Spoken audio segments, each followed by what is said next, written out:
Vision est un podcast sur la photographie contemporaine créé en 2019. Ce mois-ci, on fête nos 2 ans. Pour célébrer ces 2 belles années avec vous, on met en place pendant un mois, du 15 mai au 15 juin, une capsule avec une vente de tirage limitée de certains photographes invités par le podcast. Un grand merci au laboratoire Picto, notre partenaire, qui a procédé à l'impression de tous les prints. Rendez-vous donc sur notre site à partir du 15 mai, visionpodcast.fr/shop pour plus d'infos. Vous pouvez aussi cliquer sur le lien directement dans le texte qui accompagne le podcast.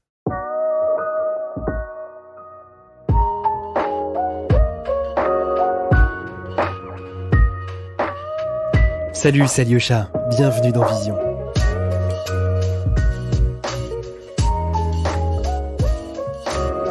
Avec Adobe Creative Cloud, vous pouvez donner une nouvelle dimension à vos projets en utilisant par exemple Photoshop sur iPad ou bien dessiner et peindre avec Adobe Fresco, jouer avec la 3D et la réalité virtuelle et plus globalement rejoindre une communauté mondiale de créatifs. Suivez le lien dans la description pour un essai gratuit. Je vous souhaite à toutes et à tous une très bonne écoute.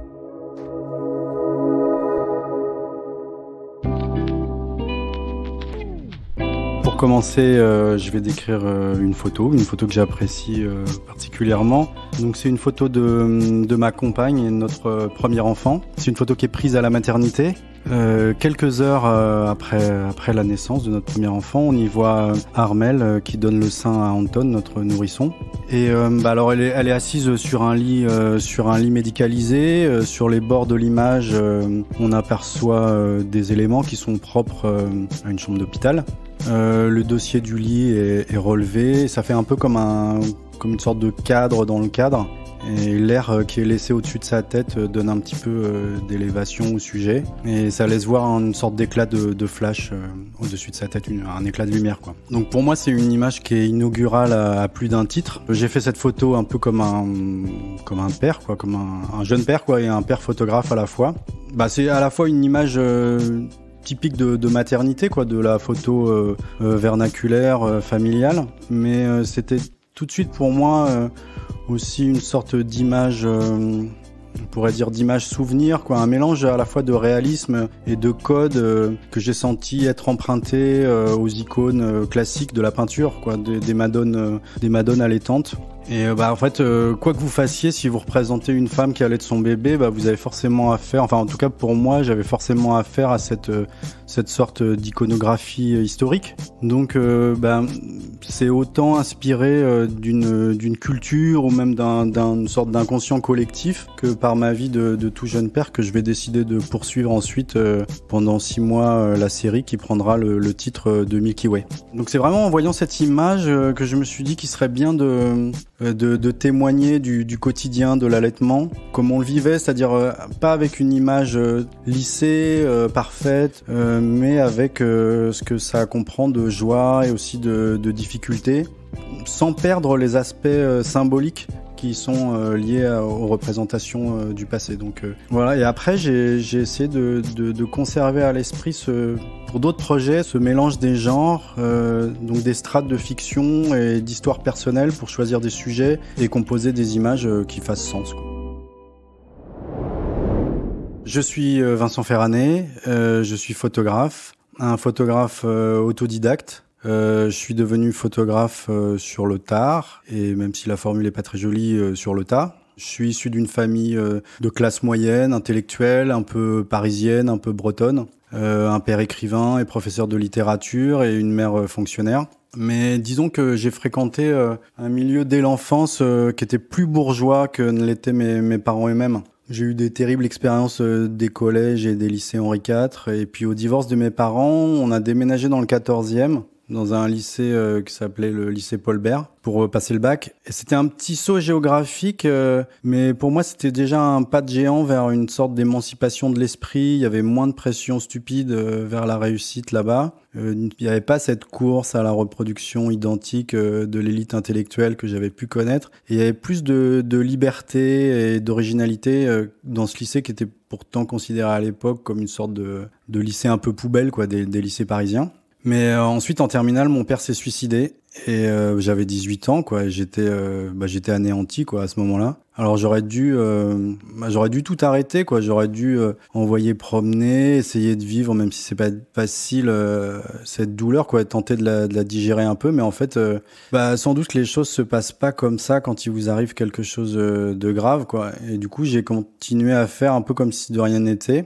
Et comme cette année-là, l'année du bac, il fallait choisir des études, je me suis inscrit à la fois dans une école pour préparer les beaux-arts et aussi en faculté de médecine. Parce que les deux filières m'intéressaient, quoi. Mais bon, à l'époque, j'étais un peu perdu, quoi. Et j'ai suivi celle qui me paraissait sans doute être la plus éloignée d'une carrière artistique et de ses vicissitudes. Et ce qui fait que 7 ans plus tard, je suis devenu chirurgien dentiste. Alors, c'est un choix qui a pu me sauver pendant un temps, mais évidemment qui me comblait pas. Et alors j'ai commencé à faire de la photo vraiment tard, quoi, à la fin de mes études, en profitant d'une option libre. J'ai entamé une série de photographies dans différents services hospitaliers pendant plusieurs mois. Et en même temps, j'écrivais ma thèse. Donc là, je passais la moitié de mon temps à Amsterdam. Je commençais à rencontrer des gens un peu différents. J'avais un groupe d'amis qui étaient étudiants à la Rietveld Academy là-bas.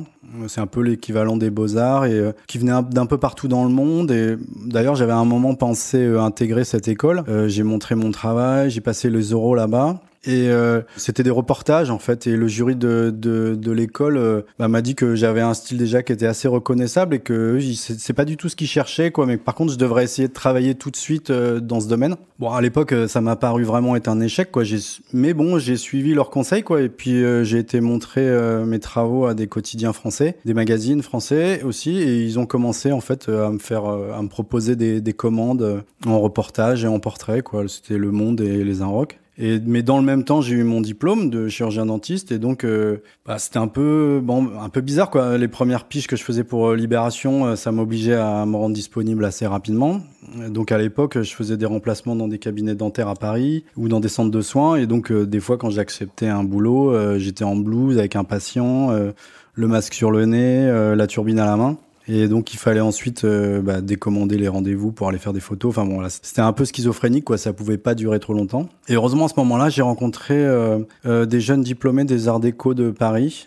Ils étaient de la même promotion, assez soudés, quoi. Et certains sont devenus des amis très proches. Et voilà, quoi, c'était à 25 ans. Et c'était la première fois que je rencontrais des gens qui avaient les mêmes centres d'intérêt que moi et pour qui ça posait pas de problème de penser travailler comme photographe, comme designer ou vidéaste. Et c'est vraiment avec eux que j'ai recommencé la vie, quoi, qui s'était mis entre parenthèses pour moi à l'âge de 18 ans, je pense. Donc je me suis reconnecté à ce moment-là avec un autre Paris qui me correspondait plus et j'ai quitté les bibliothèques plus pour les salles de concert, les festivals et les clubs, quoi, avec un appareil photo autour du cou. Quand j'étais enfant, il y avait beaucoup de livres à la maison et il y avait quelques livres de photographie. Il y en avait un que j'aimais beaucoup parce qu'il m'intriguait. Et il s'appelle Repérage et c'est des photographies d'Alain Resnais. Et c'est une sorte de bloc-notes de voyage, des photos en noir et blanc qui étaient destinées à d'éventuels tournages futurs. C'est des images de rue, de décors, souvent assez vides, qui semblaient assez mystérieuses, un peu angoissantes aussi. Mais moi, elles me touchaient beaucoup parce qu'elles appelaient à une sorte de rêverie. Puis en fait, elles étaient déjà, je trouvais, chargées d'une sorte d'histoire à venir, de quelque chose encore incertain, mais qui était vraiment déjà en gestation dans l'image, quoi. Et puis les commentaires d'Alain Resnais, il disait lui que c'était juste des photos comme ça, dans un but utilitaire, que c'était juste des reproductions pour lui de pense-bête, quoi. Mais moi, je trouvais que ça laissait déjà échapper une intention, et même une intention inconsciente ou cachée de son propre auteur, quoi. Ça, je trouvais ça passionnant. Et ensuite, j'ai appris que les images qu'il avait faites à New York, par exemple, elles étaient destinées à un film qui a jamais vu le jour, mais qui était en collaboration avec Stan Lee de Marvel. Donc il a été à New York pour rencontrer Stan Lee. Stan Lee a écrit un scénario, quoi, et puis finalement ils l'ont pas tourné, quoi, mais c'était une histoire de monstre qui allait c'était un monstre de pollution qui allait ravager New York, je crois. Mais bon, voilà, ça aurait été super, quoi, une collaboration entre Stan Lee et Alain Resnais, ça aurait pas mal. Et il disait aussi qu'il adorait Spider-Man, donc il aurait pu faire une adaptation de Spider-Man. En tout cas, quand je repense à ces moments-là où je faisais pas de photos, mais bon, j'avais une sorte d'attirance pour l'image, quoi. C'est ce livre-là. En plus, c'était un livre, quoi. Donc, je sais pas, il y avait déjà peut-être un intérêt pour l'objet livre. Et ouais, ça, je m'en souviens comme quelque chose, pas une Madeleine de Proust, mais comme quelque chose d'assez important, ouais. Pour mes influences ou les inspirations qu'on pourrait dire principales, disons que quand je vois des films, des œuvres d'art, des photographies de qualité, évidemment, ça m'influence parce que ça suscite de l'émotion et de l'émulation et ça peut être même des fois un peu plombant ou décourageant, surtout si le travail est trop bien, quoi. Et je me souviens par exemple de l'exposition de Cindy Sherman à la National Portrait Gallery de Londres en 2019 et c'était tellement fort, tellement visionnaire, tellement vaste, tellement tout que bon on se dit c'est super quoi, mais on a envie de changer de métier en se disant bon tout ça c'est plié quoi, on peut rien faire d'autre. Donc voilà, on achète le catalogue, des cartes postales, des stickers, des t-shirts, mais bon voilà après ça. Puis après, on le digère, on dit que c'est... Mais en fait, si je réfléchis vraiment à ce qui pour moi me met en mouvement ou fait naître une idée, je dirais pas que c'est des œuvres elles-mêmes, quoi. C'est plutôt des lectures ou des choses qui suscitent la réflexion, des croisements entre plusieurs champs de pensée. Donc ça peut être vraiment... c'est plutôt ça en fait. C'est des petites phrases comme ça qui me donnent envie soit d'en savoir plus sur un sujet, soit de commencer vraiment une série de photos, quoi. Donc c'est plutôt comme ça en fait que je travaille, j'ai l'impression. En ce moment, je lis un livre de Rem Koolhaas qui s'appelle Junk Space. Et donc il y a des choses sur l'architecture, sur l'urbanisme... qui m'inspirent, qui sont pas directement ce que je vais faire, quoi, mais sur la réflexion, sur comment est-ce qu'on vit dans une ville aujourd'hui, donc ces idées-là sont des pistes pour moi, quoi. Pour décrire un peu mon travail à quelqu'un qui le connaîtrait pas, je dirais que mes photographies prennent souvent comme support la vie quotidienne, hein, et qu'elles sont incarnées, souvent intimes. Et en cela, elles sont ancrées dans un réel, on pourrait dire bien défini, avec un sujet, un angle, etc. Mais pour autant, ce qui m'intéresse, c'est plutôt l'ouverture qu'elles procurent, parfois la dualité, voire les contradictions qu'elles renferment. Bon, il y a plusieurs photographes qui peuvent dire ça aujourd'hui, hein, mais qu'on mécomprend souvent le rapport que la photographie entretient avec la réalité. Parce que faire une photographie, c'est placer des signes dans un cadre en 2 dimensions, mais pas uniquement, quoi. Il faut vraiment arriver à faire naître ou tenter de faire naître un imaginaire chez celui qui va la regarder. Alors quand on est photographe, le réel, c'est vraiment comme une masse informe, quoi, comme une glaise pour un sculpteur. Moi, ce que je tente de faire dans mes photographies, c'est pas tant de m'attacher à la réalité elle-même que au rapport que nous entretenons avec ce qui est montré. Et ce rapport, il est pour moi toujours mouvant, sensible et mystérieux, quoi, énigmatique.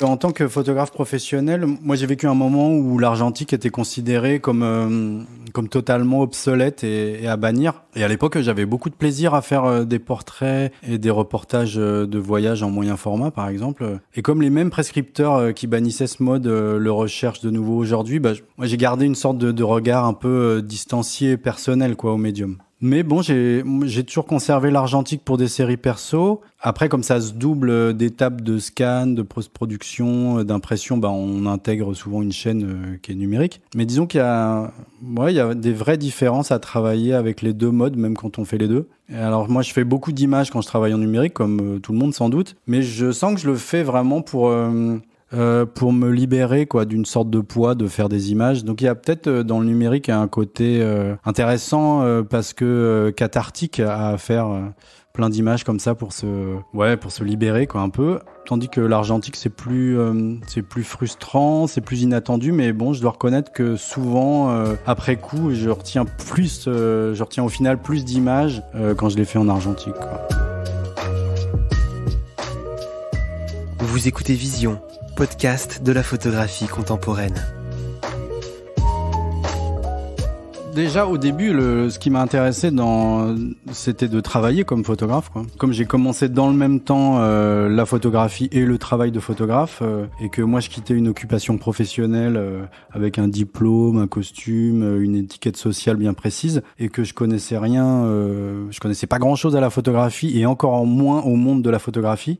Donc les magazines, ça m'apparaissait comme une façon, disons plutôt accessible de faire des images rémunérées, quoi. Et puis en plus, la commande, c'est une obligation de résultat, quoi. Donc moi, j'aurais pas pu m'imposer ça seul, je pense. Donc le fait d'être mandaté par tel ou tel, ça permettait d'aller au-delà de ma timidité, de ma réserve, vers les autres. Et c'était vraiment comme moi, je l'ai vécu comme une raison impérieuse, quoi. C'était un passeport indispensable, quoi, pour faire de la photo. Après, le portrait dans le cadre du magazine, c'était, ça a ceci de particulier que ça offre un éventail formidable, quoi, sur la société, sur l'humain. C'est-à-dire que c'est passionnant, que vous pouvez photographier un jour un syndicaliste en lutte, le lendemain une ministre en exercice, et puis après une icône montante de la scène musicale. Et ça, c'est génial, quoi. C'est une sorte de panorama, d'espace donné qui est hyper rare, quoi. Donc voilà, c'est ça que j'ai apprécié, quoi,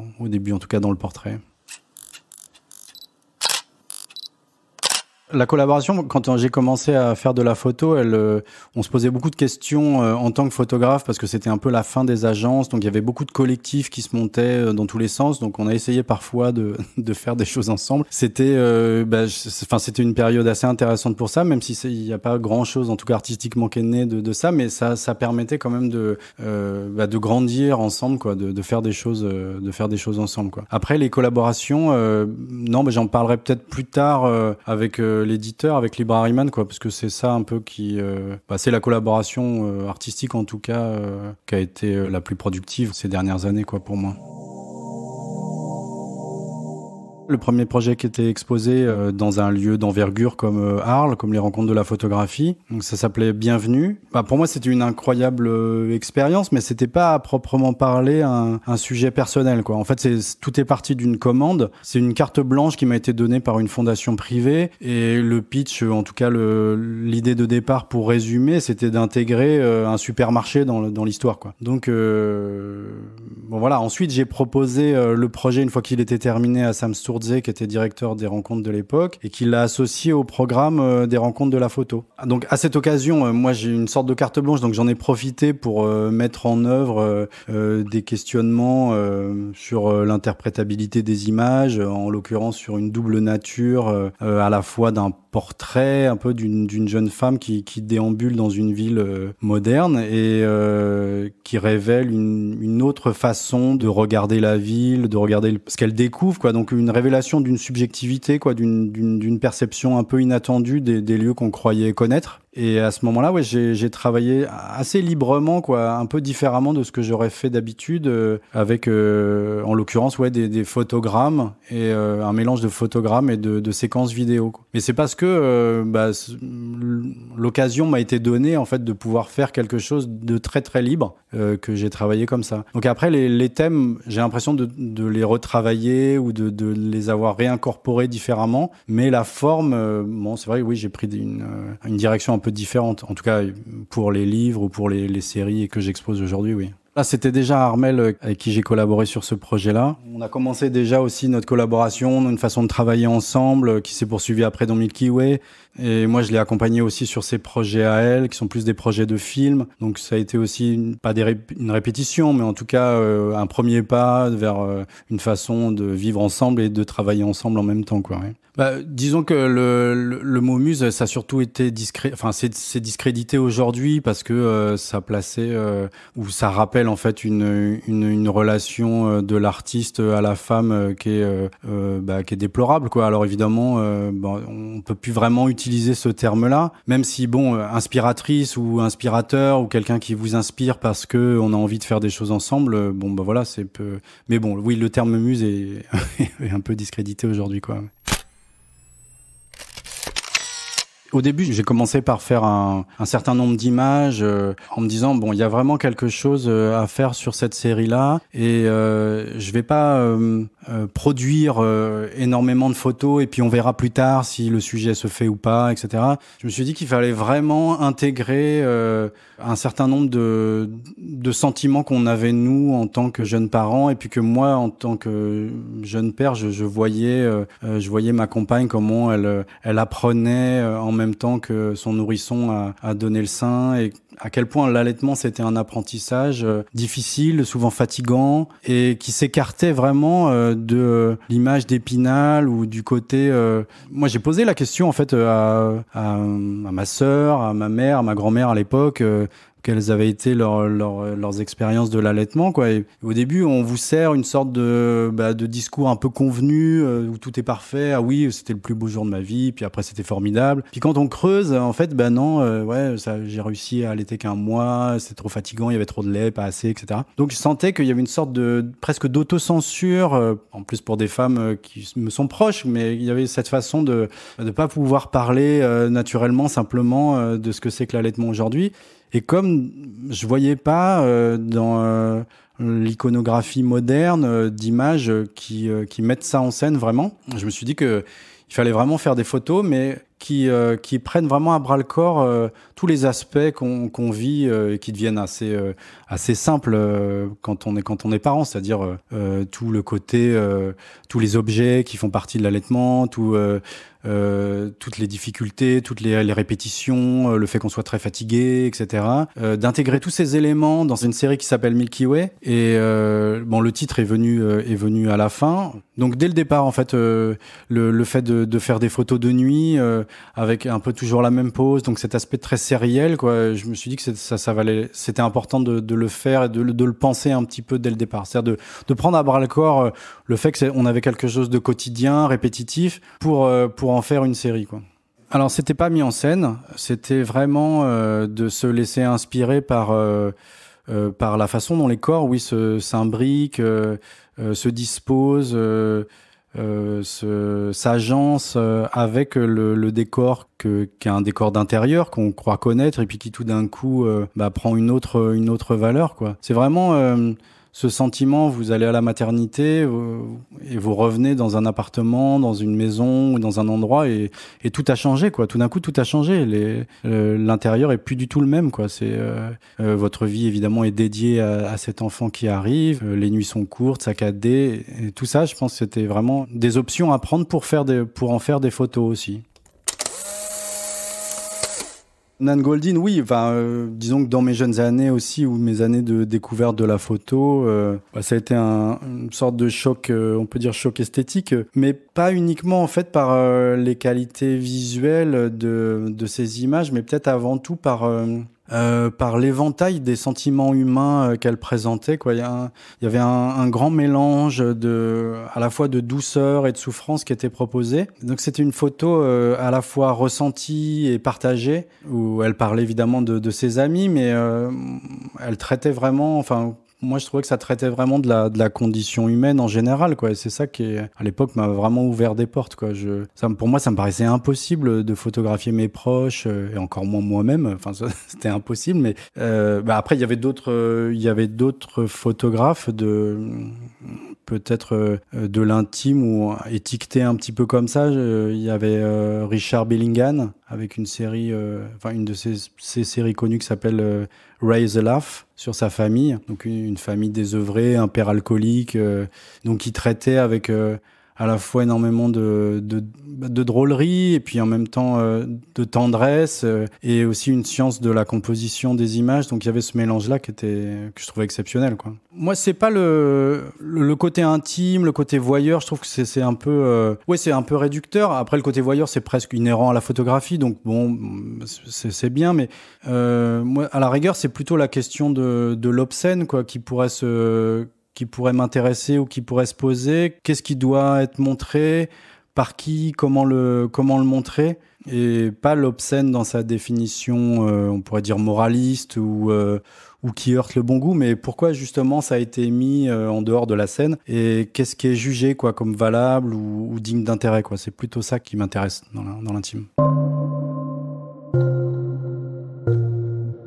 Dans Milky Way, quand j'ai montré le projet, on m'a dit « Ah oui, c'est une façon pour toi, comme père, de trouver ta place dans ce trio. Allons-y, psychologisons la série. » Après, pour notre premier enfant, en tout cas, c'était pas un allaitement exclusif. Donc, moi, je donnais des biberons, ma compagne l'allaitait. Il n'y avait pas forcément ce qu'on voit dans le livre, quoi. C'est-à-dire que c'est déjà un décalage, même si moi, je m'inspirais évidemment de la situation qu'on vivait, mais c'était pas la réalité, quoi. C'était pas vraiment notre quotidien. Il était pas exactement comme ça, quoi. Donc l'intime, oui, mais en photographie, c'est toujours décalé, quoi. C'est la photographie, l'autoreprésentation, par contre, ça me paraît encore assez étranger. Moi, je regardais, mais avec grand intérêt, hein, les travaux de Francesca Woodman ou John Copeland, mais bon, ça me paraissait être un peu des artistes d'une autre planète, quoi. Mais bon, voilà, on sait jamais, hein. Pour ma série Everyday, la jeunesse, j'y repense un petit peu parce que parfois les projets ils mettent du temps évidemment à maturer, ensuite à se réaliser.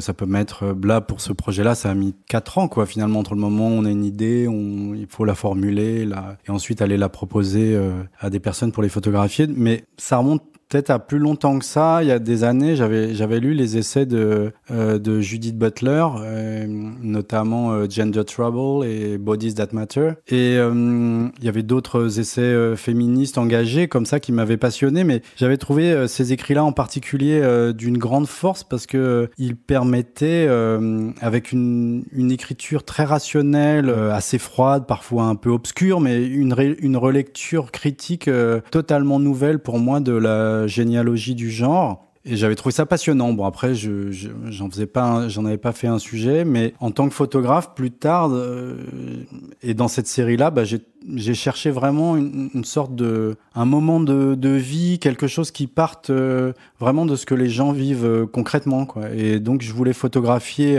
un quotidien apparemment anodin, mais qui puisse faire exister visuellement les tensions face aux normes et aux conventions sociales du système binaire féminin-masculin. Donc du coup l'idée m'est venue de documenter à travers les portraits de personnes transgenres ou non binaires un événement simple mais que moi je trouvais clé, à la fois symbolique et corporel, qui est celui de se préparer pour sortir de chez soi. Alors pas forcément sortir faire la fête, mais sortir, aller travailler. Et je voulais pas faire à proprement parler avec ce sujet-là un reportage, ni une galerie de portraits qui fige les personnes photographiées dans un discours préétabli. Je voulais vraiment rester au plus proche de leurs actions et d'un dispositif quotidien que tout le monde connaît bien et qui invite le spectateur à se questionner lui-même par rapport aux images qu'il voit plutôt que lui donner un récit précis à suivre, quoi. Donc c'était vraiment de faire une série qui soit pas uniquement portée par un discours d'inclusion, mais qui questionne vraiment les structures et les codes dont on sait qu'elles mènent à l'exclusion. Alors, en fait, on s'est rencontrés avec les différentes personnes photographiées dans le livre. On s'est rencontrés parfois plusieurs fois avant de faire les photos. Donc moi, j'avais en tête de vraiment laisser les personnes être, mais en même temps, je disparais pas. En plus, dans mon procédé, on en reparlera tout à l'heure au flash, ça veut dire que je suis tout à fait présent, quoi. Donc c'est plutôt de recréer une sorte de dispositif dans lequel les personnes sont à l'aise. Et ensuite qu'elles rejouent leur propre vie, quoi. Mais c'est malgré tout une forme de mise en scène, quoi. Même si c'est une mise en scène qui va ensuite calquer la réalité ou en donner un sentiment très réel. Moi, je suis arrivé avec ces idées-là un peu précises en tête. Et puis après, je me suis laissé porter évidemment par ce qui se passait devant moi. Mais non, j'étais quand même assez présent. Parce que, après, j'interrompais pas les scènes ou pas rejouer les choses forcément. Il y avait plus de préparation et ensuite je laissais l'action se faire, quoi. 25 Figures of Jeanne Damas et Everyday, c'est vraiment c'est des projets que j'ai pensés ensemble, quoi. J'ai vraiment écrit au même moment et leur réalisation évidemment et la publication ont été séparées dans le temps, mais pour moi elles procèdent vraiment de la même réflexion, oui, sur les normes et sur les conventions sociales, parce Évidemment, je crois qu'on crée toujours dans un contexte social et culturel très précis, dans une histoire et selon des codes qui ont eux-mêmes une forme d'historicité. Et après, je sais pas si c'est une problématique que je vais conserver dans le futur, mais je vais essayer quand même de m'emparer de figures comme ça précises et de rien perdre de leur réalisme, mais d'essayer d'interroger les différentes facettes qu'on en connaît. Dans le projet avec Jeanne Damas, l'idée, elle m'était venue en fait de questionner visuellement la construction d'une icône de mode, un peu comme on peut questionner des images. Ça peut être des images sacrées ou des images, des représentations qui véhiculent la dévotion, quoi. Donc je voulais être dans ce rapport-là, un peu me glisser dans la peau d'un fan ou d'une fan de Jeanne Damas, parce qu'elle est extrêmement suivie par un public féminin, et donc d'interroger un peu les images en partant vraiment des images de son fil Instagram. Et donc j'ai demandé à Jeanne Damas si on pourrait collaborer pour créer une série basée sur ses poses, ses objets et le rapport que son public entretient finalement à ces éléments. Et parce que je trouvais que dans nos sociétés, on entretient avec l'image et avec ces détails une sorte de dépendance, quoi, par rapport à l'icône. Donc il y a une sorte de combinaison d'objectivation des corps, en particulier du corps féminin, de la fétichisation des objets qui sont mis en scène ad libitum par les réseaux sociaux. Et donc je suis vraiment parti d'images qu'elle a publié, et je lui ai demandé si elle pouvait les rejouer aussi sur un fond neutre pour en faire des sortes de planches, quoi, de documents, un petit peu comme une enquête en fait visuelle sur son personnage public, quoi. En fait, j'avais à l'esprit que dans l'expression canon esthétique qui structure un peu les standards de la beauté, le terme de canon renvoie à l'idée de règles, et je voulais faire comme une sorte pas de grammaire, mais en tout cas oui, si, un petit peu, quoi, de la grammaire de ces règles-là, quoi, d'essayer de savoir de quoi on parle finalement quand on parle des règles de beauté. Jeanne Damas, c'est on pourrait dire, faut mettre des tirets, un peu hit girl, modèle, businesswoman, parce qu'elle a sa propre marque maintenant. Mais bon, elle incarne une sorte de figure du succès, d'idéal féminin pour son public, quoi. Et donc, on pourrait dire une forme de modernité.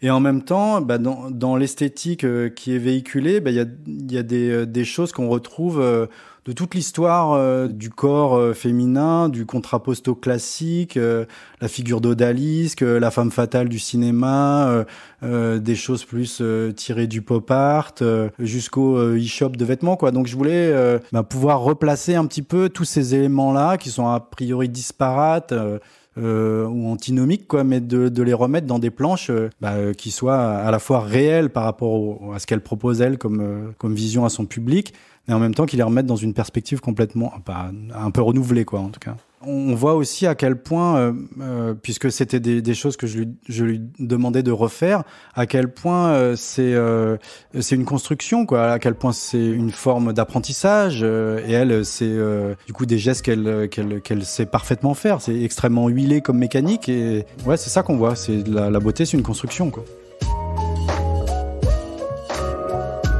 Vous écoutez Vision. Suivez-nous sur Instagram pour plus de news et de photos.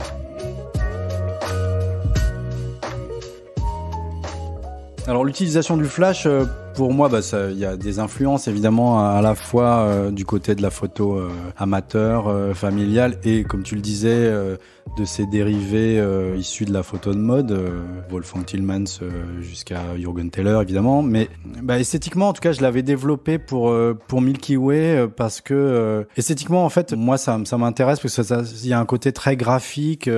Ça renforce vraiment le découpage des formes, et ça offre un traitement, on pourrait dire, équivalent, quoi, à la fois aux personnes, à leurs objets, aux décors dans lesquels ils évoluent. Et comme c'est des choses que je mélange, ben ça me permet en fait de mettre en rapport des choses d'échelle différentes et aussi de valeurs a priori différentes, c'est-à-dire des objets du quotidien et puis des choses plus importantes. Donc c'est pour faire ce rapprochement en fait que je pense que j'utilise le flash. Après, je dirais pas que c'est pas le côté raw, c'est plutôt même pour Milky Way, c'était plutôt pour m'éloigner d'un côté trop naturaliste ou d'une prétendue objectivité, quoi. Donc même le mélange du flash plus cette tonalité très jaune, je trouvais que ça correspondait bien pour Milky Way parce que il y avait ce thème du lait, cette ambiance très ouatée, un petit peu en dehors du temps et en même temps où tout le jour, les nuits, tout se ressemble. Donc je trouvais que c'était bien d'appliquer cette chromie à l'ensemble des images pour avoir quelque chose de très dense, très indissociable, quoi, où tout mérite d'être traité sur le même plan. Après, pour d'autres projets où j'utilise le flash, comme ma série Visitor, là je voulais quelque chose de beaucoup plus clair, avec des ombres très ouvertes. Donc il y a ce flash là, mais il est traité en tout cas en chromie assez différemment parce que c'était sur des femmes artistes dans leur atelier. Donc il y a un côté souvent très blanc, enfin en tout cas dans les ateliers que j'avais retenus ou dans lesquels elles travaillaient. Donc le côté très white cube et puis je trouvais que ça donnait comme c'était vraiment sur l'œuvre en train de se réaliser. Il y avait cette imbrication de l'artiste et de son œuvre. Ça donnait plus l'impression que ça sort du néant, quoi. Et je trouvais que c'était approprié. Pour iconographie, j'ai traité ça, c'est en noir et blanc, donc c'est un peu différent. Là, moi, je voulais un noir et blanc qui soit très très grisâtre, très atone, pas contraste, et pour s'éloigner un petit peu de l'image glamour qu'on aurait pu attendre de ce sujet-là, puis pour se rapprocher aussi d'une photo, enfin plus d'un document même que d'une photo, quoi. On va dire que c'est une ventilation un petit peu de ce qu'on peut faire, moi ce que je peux faire avec un flash, quoi. Et la chromie, après je l'ai utilisé du coup pour des travaux de commande. Là tu parles de cette série de portraits que j'ai fait à Cannes pour les Inrecuptibles. Donc là, j'étais arrivé avec ce fond un peu sable, mais qui permettait bon, la difficulté à Cannes, comme on n'a pas beaucoup de temps et que on est très tributaire des endroits où on a le droit de faire des photos, l'idée d'arriver avec un fond comme ça uni et puis de traiter aussi dans la direction des acteurs et des gens que je rencontrais pour les photos, d'avoir une direction assez précise, de leur demander de faire des gestes très précis. Du coup, moi, j'avais envie de faire une série très cohérente, de pas me disperser, alors qu'on fait beaucoup de portraits dans la journée, qu'on sait jamais comment ça va être traité et maquetté à la fin. Donc voilà, c'était aussi pour avoir cette idée d'unité, quoi. J'avais pas envie de faire des choses trop disparates, quoi. Donc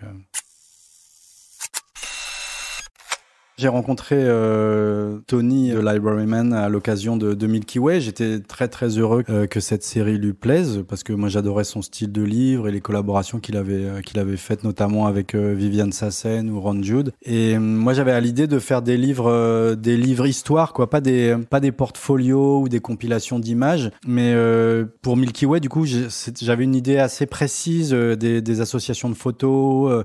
De la chronologie, de l'histoire que je voulais raconter, de la présence des images de nuit qui venaient rythmer la série comme un métronome. Je voulais qu'il y en ait 1, puis 2, puis 4, puis 8, puis voilà. Donc j'étais un peu précis sur ces choses-là, mais en même temps, après Tony, lui, il a une sorte de touche extrêmement fine qui permet de faire l'editing et une maquette en donnant la structure et la force à l'ensemble, quoi. Donc pour ce livre et pour les autres aussi, les choses se construisent par des échanges, des allers-retours, et c'est vraiment une véritable collaboration jusqu'au bout, quoi, jusqu'au choix de la couverture, du papier, de l'image de couve s'il y en a une, voilà, quoi. Alors pour les autres, pour Visitor, comme il y avait 16 artistes, il fallait éviter là aussi des répétitions entre chaque artiste pour qu'il n'y ait pas les mêmes images. Donc là, lui, il a eu un rôle encore plus important, je pense, dans la cohérence et dans son rôle d'editing, par exemple. Alors que pour iconographie, bon là, le procédé était complètement différent parce que le projet a été complètement écrit par moi à l'avance. Et donc, toutes les prises de vue étaient vraiment structurées, définies. Donc, moi, je voulais avoir ces sortes de planches, ces associations d'images. Donc, les choses étaient beaucoup plus chartées, définies avant, quoi. Et pour Everyday, c'est un peu un mélange, un peu comme Visitor. Il fallait qu'il y ait une égale répartition de toutes les personnes photographiées. Mais ça s'est fait vraiment, une sorte de ping-pong, d'aller-retour comme ça, ouais.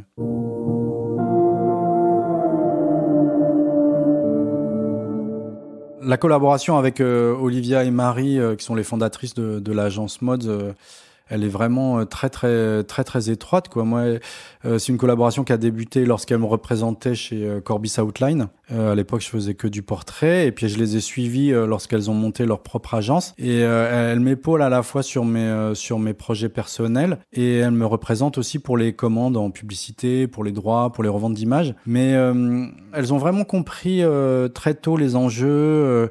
Et l'évolution du métier de photographe en encourageant les regards d'auteur et en défendant vraiment bec et ongle la création française qui est pas trop mise en avant par les institutions, et en militant aussi énormément pour déconstruire une sorte de mythe d'une séparation entre un artiste photographe qui crée dans sa tour d'ivoire et puis un photographe qui vit des commandes, quoi, parce que bien souvent c'est les mêmes, quoi. Donc voilà, on est assez proches, quoi. Ouais.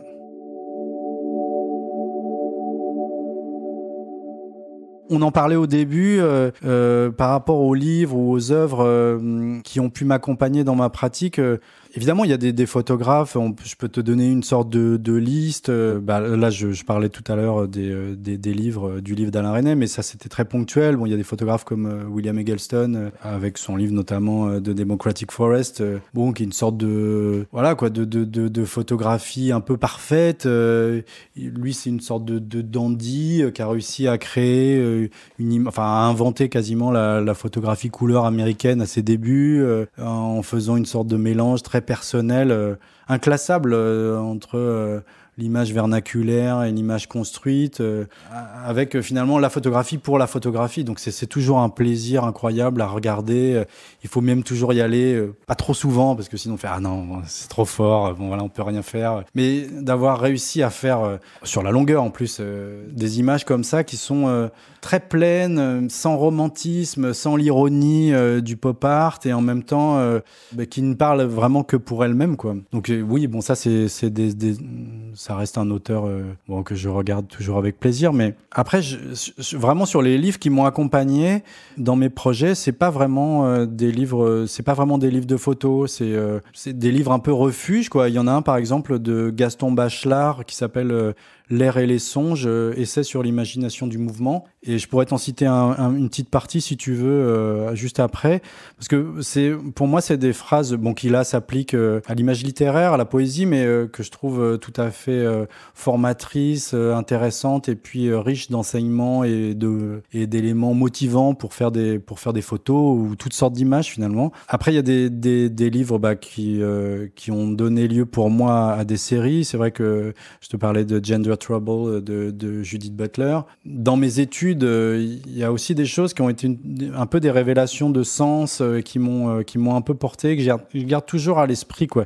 Qui sont un peu d'ailleurs comme Gaston Bachelard, qui sont un croisement entre la philosophie et la science. Et Georges Canguilhem, le normal et le pathologique, ça c'était aussi dans mes études, ça a été un peu une bouffée d'air frais, une ouverture sur le soin, sur ce que ça représente, sur la philosophie du soin. Je trouvais que c'était extrêmement important. Il y a un livre aussi que j'aimais beaucoup qui s'appelle L'invention du quotidien de Michel de Certeau, sur les arts de faire, la façon dont les gens un peu lambda finalement arrivent à s'affranchir des règles, des choses qui leur sont imposées. Il y a en urbanisme, en architecture, il y a un terme qui s'appelle les desire lines, les lignes de désir, qui correspondent aux voies que finalement les piétons ou les gens finissent par emprunter en dehors des trajectoires qui ont été définies ou qui ont été pensées pour eux. Et moi, je garde à l'esprit un peu j'ai envie de m'intéresser à ces trajectoires-là, quoi, finalement.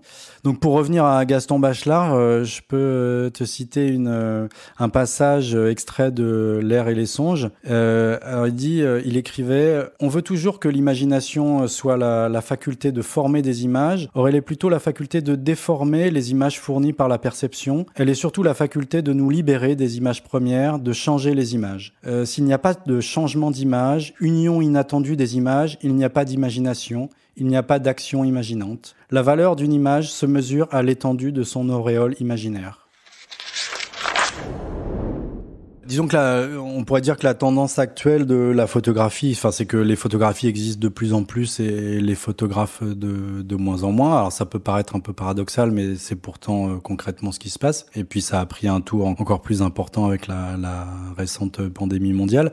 Mais bon, sur la photographie, moi, c'est un médium que je trouve très jeune, quoi. Et donc je trouve qu'elle a de beaux jours devant elle, quoi.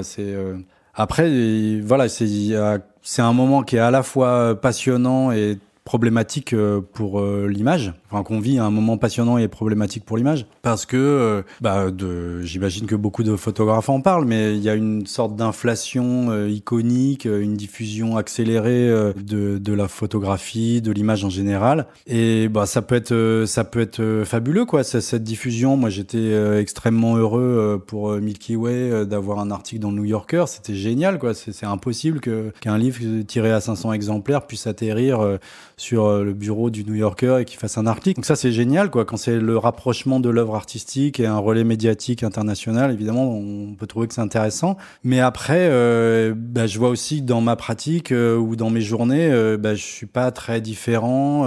Je trouve que les gens ont les aspirations un peu comparables à avant. Or, les techniques de production des images sont sans équivalent, quoi. Et puis, on n'a pas des capacités démultipliées. Il y a toujours 24 heures dans une journée. Or, on passe 2 heures, il paraît, je crois, un peu plus de 2 heures pour les Français en moyenne sur les réseaux sociaux. Donc voilà, ça c'est des choses assez concrètes, mais saturation, profusion d'images, c'est évidemment difficile pour les photographes de sortir un peu du lot là-dedans. Et pourtant, il faut justement qu'il y ait des photographes ou des gens qui réfléchissent, qui s'emparent à la fois de l'évolution du médium et puis qui le fassent de façon forte, engagée, qui proposent des nouvelles façons de voir le monde. Alors ça, c'est vrai qu'il y a des choses assez positives dans le monde de la photographie, notamment avec récemment plus de diversité, plus de femmes photographes et pas seulement majoritaires dans les écoles, mais aussi plus représentées en galerie ou lauréates de bourse. Il y a aussi plus d'inclusivité. Et donc, on peut espérer que ça amène des façons de voir autrement et qu'il y ait aussi des formes nouvelles de résistance aux oppressions qui vont naître ou qui existent déjà, de domination sociale et politique. Donc tout ça, c'est des choses positives, mais bon, voilà, il y a une balance positive-négative qui est en train d'évoluer, quoi. Merci d'avoir écouté Vision. Si le podcast vous a plu, n'hésitez pas à vous abonner et à le partager. Laissez-nous une note et votre avis, ça nous aide également beaucoup. Vous pouvez nous soutenir sur Patreon, comme l'ont fait par exemple Shoshana, Grégoire ou Lina, et recevoir du contenu et des contreparties exclusives. Le lien est dans la description. À très vite pour un prochain podcast.